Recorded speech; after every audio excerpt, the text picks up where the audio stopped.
Olá, amigos, boa noite. Que o nosso Deus e Pai abençoe ricamente a cada um de vocês, que Ele também abençoe a noite de cada um de vocês, seja se você for dormir daqui a pouco ou se você for trabalhar, que o Senhor abençoe grandemente a você.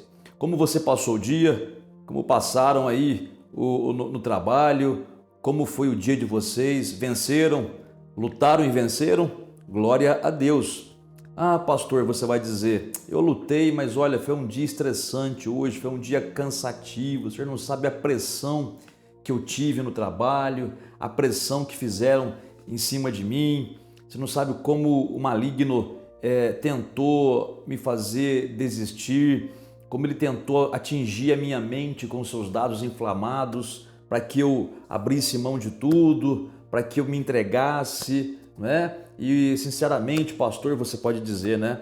Eu estou aqui meio que abatido, meio que chateado. Olha, então não tem problema. Fica tranquilo. Por quê? Porque o nosso Deus é capaz de revigorar você, revitalizar você, tá bom? Olha só, antes da gente continuar, dê o like para o canal, aperte o joinha, também inscreva-se se você ainda não se inscreveu e ative o sininho das notificações para você ser avisado aí quando lançarmos um vídeo novo, ok? Olha só, no livro de Hebreus, no capítulo de número 11, nós temos o relato dos heróis da fé. Ali, o Senhor Deus, ele coloca todas as pessoas que venceram, todas as pessoas que conquistaram as suas vitórias milagrosas. E em todos os casos, a Bíblia ali diz que foi pela fé. Pela fé.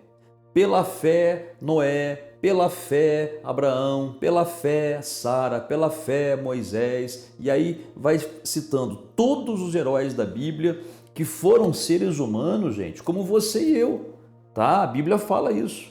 Eles tinham as suas falhas, eles tinham as suas qualidades, os seus defeitos, como nós temos também.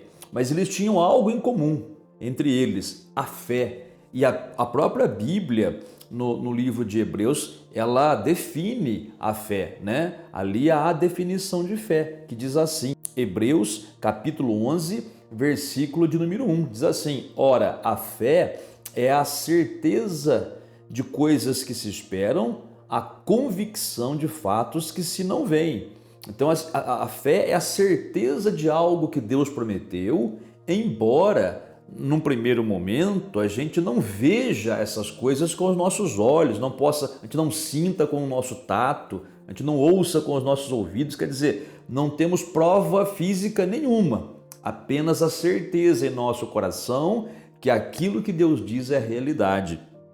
E é isso que muda a história da vida da gente, a nossa fé, mas a fé verdadeira, viu gente? Não é a fé religiosa, aquela fé que junta a mãozinha e fala assim, ó, eu creio tanto em Deus, mas fica aí esperando e não acontece nada. Não, a fé verdadeira, ela é uma outra coisa e vamos ver isso aqui. Olha só, em Hebreus capítulo 11, no versículo 30, é dito o seguinte, pela fé, ruíram as muralhas de Jericó depois de rodeadas por 7 dias. Gente, isso aqui esse é um versículo bem curto, mas é um versículo muito profundo porque ele fala muita coisa.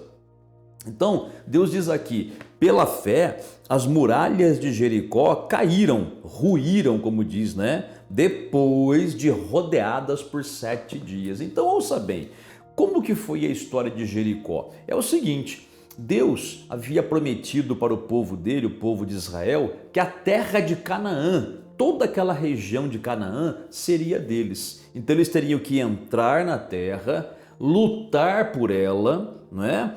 Enfrentar os inimigos e tomar posse, conquistar a terra. Era a melhor terra do mundo na época, viu? Não existia terra melhor. Tanto é que a Bíblia, ela diz que um cacho de uvas, de tão fértil que a terra era, ele tinha que ser carregado por 2 homens, de tão enorme que o cacho de uva era. Um cacho de uva, não eram vários cachos, não. Um cacho de uva tinha que ser carregado por 2 homens. Olha o tipo de terra que Deus estava dando, né? Isso mostra pra gente que Deus sempre tem o melhor pra gente, viu gente? Deus não tem o de segunda categoria, o terceira e de quinta categoria, não. Deus sempre quer dar o melhor para a gente. Agora, a gente tem que aprender a tomar posse pela fé desse melhor. Então, agora há pouco eu perguntei como é que foi o seu dia, né? E alguns vão dizer, meu dia não foi bom, pastor. Meu dia foi, olha, só por Cristo que eu cheguei até aqui, né? Muito bem, mas você pode dar uma virada nessa situação pela fé. Pela fé você pode inverter esse quadro. De que maneira, você pergunta? Vamos voltar então para a história de Jericó. Deus então havia prometido a terra prometida, a terra de Canaã, para o povo de Israel. Só que, vamos dizer assim, a cidade de entrada naquela região, a cidade que tinha que ser conquistada em primeiro lugar, era Jericó.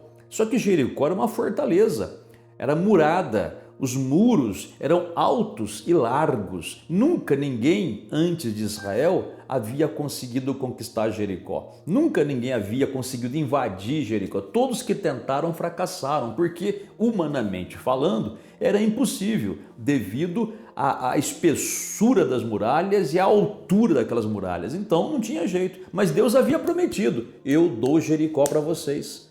Vocês vão entrar e vão conquistar. E aí Deus sabia que havia esse muro, essa muralha em volta de Jericó. Então Deus falou assim, para Josué, no caso, que era o líder do povo de Deus. Então Deus falando com Josué era a mesma coisa de estar falando com o povo inteiro. Josué representava o povo. Então Deus disse: Josué, manda o povo rodear a cidade por 7 dias. Depois, no 7º dia, vocês vão rodear 7 vezes no último dia. E depois da 7ª volta, no 7º dia, vocês vão tocar as trombetas e vocês vão gritar e as muralhas vão cair. O que aconteceu? O povo de Israel acreditou, Josué acreditou na promessa de Deus. Veja, o que os olhos de Josué viam era o impossível, uma muralha impossível de ser derrubada. Mas não importava o que Josué via, importava o que ele cria, o que ele acreditava. Então Deus falou para ele: vocês vão conquistar, mas tem que fazer assim, das 7 voltas, uma volta por dia. No 7º dia, das 7 voltas num só dia. E depois vocês vão tocar a trombeta e gritar, e as muralhas vão cair. E eles obedeceram, mas tudo que eles fizeram foi pela fé. Quer dizer, no primeiro dia, imagina só, eles rodeando a cidade, nada aconteceu, né? Nenhum cisquinho do muro se mexeu. No 2º dia, mesma coisa. No 3º, mesma coisa. No 4º, mesma coisa. No 5º, mesma coisa. No 6º dia, mesma coisa. No 7º dia, na primeira volta, mesma coisa, nada aconteceu. Na 2ª, 3ª, 4ª, na 6ª volta, nada aconteceu. Na 7ª volta, no 7º dia, nada aconteceu. Mas aquele povo desistiu? Não. Porque a verdadeira fé não se entrega. A verdadeira fé não admite a derrota, não aceita a derrota. Entendeu? A verdadeira fé aceita só o que Deus falou na sua promessa. Sabe quais as promessas que nós temos hoje? Você e eu. Sabe quais são? As promessas da Bíblia. Todas elas, em torno de 7.000 promessas. Uns dizem que são 6.000 promessas, outros dizem que são 8.000 promessas. Eu nunca contei, eu não vou contar, né? Então vamos ficar na média, 7.000 promessas. Aliás, o número 7 é um número simbólico, né? É um número que representa a perfeição, é um número que representa a totalidade, a plenitude e representa Deus. 7 é o número de Deus, 6 é o número do homem. Agora é interessante você perceber que a fé, a verdadeira fé, ela não admite não ter o que Deus falou. A verdadeira fé, ela busca até o último momento. A verdadeira fé não liga para o sintoma, não liga para o que os olhos veem ou para o que os ouvidos ouvem. A verdadeira fé liga para o que Deus falou. Se Deus falou, tem que ser meu. Veja bem, Deus na Bíblia, na sua palavra, a Bíblia, ele promete para a gente um tantão de coisas. Ele promete, por exemplo, a cura do corpo. Olha, se você é uma pessoa que crê no que Deus diz, Deus fala que Ele cura tudo e perfeitamente. Então você não pode admitir doença no seu corpo. E não vem com a história de que está velho não, hein? Como eu disse para você outro dia, velho é o diabo. Velho é o diabo, tá? Que está nesse mundo antes da gente. Então, por favor, pare de ficar dizendo que está velho, está doente porque está velho. Não é porque está velho que tem que ficar estragado. Velho dá uma impressão ruim de estragado, né? Não. Você pode dizer que tem vários verões, você pode dizer que está bem experiente, você pode dizer que está bem vivido, mas velho não, nem usa essa expressão, viu? E mesmo que esteja com bastante idade, não quer dizer que você tem que ficar enfermo. Porque pela fé, se você viver pela fé, você vai pensar no que Deus falou. Jesus já levou a minha enfermidade na cruz do Calvário. Pelas suas feridas eu fui sarado. Ele é o Senhor que me sara. Glória a Deus. Eu não admito outra coisa. Meu corpo pode estar sentindo todos os sintomas de uma doença, mas eu ainda vou dizer, eu estou curado pelas feridas de Jesus, porque Ele diz assim na sua palavra. Essa é a fé. E mesmo que eu diga isso um ano e o meu corpo continue dizendo que estou enfermo, eu não vou dizer que eu estou enfermo, eu vou dizer que eu estou curado e vou procurar viver como se estivesse realmente curado. Embora os sintomas possam dizer outra coisa. Você está entendendo qual que é a luta da fé? É isso daí. Veja, quando aqueles israelitas rodearam a cidade, em todos os momentos, tudo mostrava que não ia acontecer nada. Mas eles desistiram? Não desistiram, foram até o fim, 7 voltas durante 7 dias, e no 7º dia, 7 voltas num só dia. Depois tocaram as trombetas, gritaram e as muralhas começaram a ruir, começou a tremer tudo na base, foi desmanchando aquilo lá como se fosse um castelinho de areia. E eles entraram na cidade, lutaram com os inimigos, venceram, dominaram, destruíram a cidade, e aí começou então a conquista da terra de Canaã. Foram conquistando cidade após cidade até ter toda Canaã nas mãos deles, conforme Deus havia prometido. E olha que em Canaã tinha um montão de inimigo forte, hein? Mas quem é forte diante de Deus? Ninguém. Quem pode ir contra nós se Deus é por nós? Ninguém. Se Deus é por nós, completa aí. Se Deus é por nós, fala, filho. Se Deus é por nós, quem será contra nós? Essa é a fé que vira tudo, que vira o jogo, filho. Essa é a fé que muda toda e qualquer circunstância, mas você precisa praticar. Então, embora o seu dia possa ter sido um dia estressante, cansativo, de perseguições, de injustiças, olha, não admita isso não, tá? Não vai ficar brigando com pessoas, nem ficar magoado com ninguém, nem ficar falando mal de nenhuma pessoa. Não faça isso, que a vitória não é assim que age, tá? A tua parte é dizer assim, ó, eu creio que amanhã vai ser melhor, porque o Deus que eu creio é o Deus de justiça, é o Deus que me fortalece, é o Deus que renova as minhas forças como as da águia. Lemos isso aqui outro dia, né? Deus fala isso, filho. Então, recomponha-se aí, né? Daqui a pouquinho nós vamos orar, e nessa oração agradeça a Deus porque Ele está na tua vida, viu? Nem peça para Deus te ajudar, agradeça a Deus porque Ele já está na tua vida, e Ele fala que Ele te ajuda constantemente. Lembra Isaías 41:10? O que o Senhor diz ali? Ele diz assim, ó, não temas porque sou contigo, não te assombres porque eu sou o teu Deus, eu te ajudo. O tempo verbal ali é presente. Ele não fala eu te ajudarei ou eu te ajudei. Ele fala eu te ajudo, eu te ajudo. Veja, 700 anos antes de Cristo, Isaías escreveu o livro dele. 700 anos antes de Cristo, Isaías, no capítulo 41, versículo 10, escreveu o que Deus mandou ele escrever ali. E a partir de então, tem sido um eterno presente essa promessa. Deus diz, eu te ajudo, eu te ajudo, eu te sustento, eu te sustento, eu te fortaleço com o meu poder. Glória a Deus, Deus me ajuda. Não estou pedindo, estou afirmando. Eu estou afirmando num espírito de gratidão. Obrigado, Pai, porque o Senhor tem me ajudado sempre. O Senhor me ajuda. Obrigado, obrigado. Eu não vou me render, não vou ficar abatido, não vou ficar entristecido, porque o Senhor prometeu me ajudar. O Senhor prometeu me prosperar. O Senhor prometeu me proteger. O Senhor prometeu me dar sabedoria. O Senhor prometeu me encher com o Espírito Santo. Glória a Deus, glória a Deus, glória a Deus. Esse tipo de fé que Deus quer ver em você. E o inimigo, ou seja, o diabo, Satanás, tenha medo de falar a palavra diabo, não, gente. Crente que tem medo de falar a palavra diabo não está na fé, está na religião, né? Diabo é o nome do sujeito lá, do espírito imundo, de Satanás, né? Ele é chamado de a antiga serpente, o mentiroso, o ladrão, né?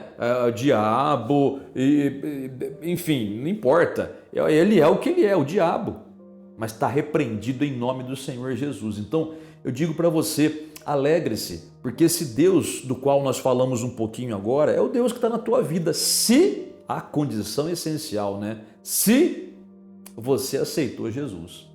Você já aceitou Jesus como teu Senhor e Salvador? Já? Ótimo! Então, tudo isso que eu falei é para você. Não aceitou ainda? Não, por que não? Você não aceitou Jesus? Não se rendeu a Ele ainda? Não creu que Jesus morreu por você? Que Ele te salvou na cruz do Calvário? Receba a salvação. Apenas diga Senhor Jesus e tome a atitude de viver para Ele. Nesse momento você torna-se um filho de Deus com direito a tudo que eu falei para você agora. Com direito a ser confirmado por Deus, fortalecido pelo Espírito Santo, guardado e protegido pelos santos anjos do Senhor. Tá bem? Vamos orar? Vamos orar agora, vamos falar com Deus, vamos clamar ao Senhor aí. Então quer pegar um copo com água? Coloca o copo com água aí para a gente orar também, tá bom? Vamos abençoar no final, aí você bebe da água, tá certo? E amanhã, olha, vai trabalhar, vai viver a sua vida normalmente, não é? Vai fazer o que tem que fazer, mas vai com a confiança completa de que Deus está na tua vida e que você também vai conquistar a tua Jericó, né? Eu não sei que problemas que você tem que enfrentar amanhã ou daqui a pouco, se você vai trabalhar à noite, mas vai nessa fé. Se Deus é comigo, ninguém será contra mim, porque pela fé, assim como caíram as muralhas de Jericó, todos os meus inimigos cairão também em nome de Jesus. Sejam eles doença, amarração financeira, problemas sentimentais, depressão, tristeza, angústia, tudo isso já caiu por terra em nome de Jesus. Feitiçaria, macumbaria, trabalho de magia negra, fizeram o que fizeram, não importa, nada me atinge porque o meu Deus é comigo em nome do Senhor Jesus. Oremos ao Pai. Nosso Deus e nosso Pai, obrigado porque o mesmo Deus que fortaleceu a Josué e que deu a direção a Josué é o Deus que nos fortalece e nos está dando a direção também, ou seja, a direção de confiar no Senhor, Pai, a direção de olhar para Ti, a direção de crer na Tua palavra, mesmo que tudo aos nossos olhos diga o contrário. Nós cremos na Tua palavra, Pai, somos o que somos porque o Senhor assim o diz, ou seja, somos mais que vencedores. Nós conseguimos fazer todas as coisas no Senhor Jesus que nos fortalece. Pai, abençoa essa pessoa que ora comigo, curando ela, Pai, essa pessoa que está enferma. Estende a tua mão sobre ela para ela ser curada, liberta dessa depressão, dessa tristeza, que essa corrente de angústia, tristeza e melancolia seja quebrada agora em nome do Senhor Jesus. Que esse trabalho de feitiçaria, magia negra e magia branca ou magia branca feito contra essa pessoa seja desfeito agora em nome do Senhor Jesus de Nazaré. Meu Pai, ouve o clamor que essa pessoa faz em favor da sua família, em favor dos seus filhos, em favor de um ente querido. Meu Deus, liberta essas pessoas e faz com que elas possam também servir ao Senhor. Pai, visita o familiar dessa pessoa que está internada no hospital. Visita, meu Pai, aquela pessoa, cura, liberta, levanta. Liberta, meu Pai, aquela outra pessoa da clínica. Liberta da depressão, liberta dos pensamentos confusos. Meu Pai, visita aquela prisão também, aquela penitenciária, onde tem alguém por quem essa pessoa que está orando comigo agora está pedindo. Meu Pai, que aquela pessoa não somente saia das grades, Pai, de ferro, mas que ela saia das grades espirituais. Meu Pai, liberta aquele jovem daquela opressão que está no coração dele, para que ele saia daquela prisão, Pai, física, como um homem de Deus, uma mulher de Deus, talvez a moça esteja presa. Meu Pai, faz uma obra transformadora e na certeza da Tua bênção derramada, na fé de que o Senhor já nos respondeu, te damos graças em nome do Senhor Jesus. Muito obrigado, amém, e graças a Deus. Muito bem, meu amigo e minha amiga, abençoado você está, a água já está abençoada, beba dela pela fé, tá? Beba com confiança que ao beber você vai ver o milagre de Deus aí. Tá? Dê graças a Deus, durma em paz, não fique pensando nos problemas. Os problemas você já falou com Deus agora, deixa Deus resolver. A sua parte é confiar pela fé. Viva como Deus te mandou viver, confiando nele, olhando para a palavra dele, tá? Fazendo as demais coisas que você já aprendeu pela Bíblia ou por aqui, né? Faz aquilo que tem que ser feito e deixa Deus fazer o milagre. Amém? Que você tenha uma ótima noite, um sono abençoado ou um trabalho abençoado, se você for trabalhar, e amanhã estaremos de volta com a oração da manhã. Deus te abençoe e até lá.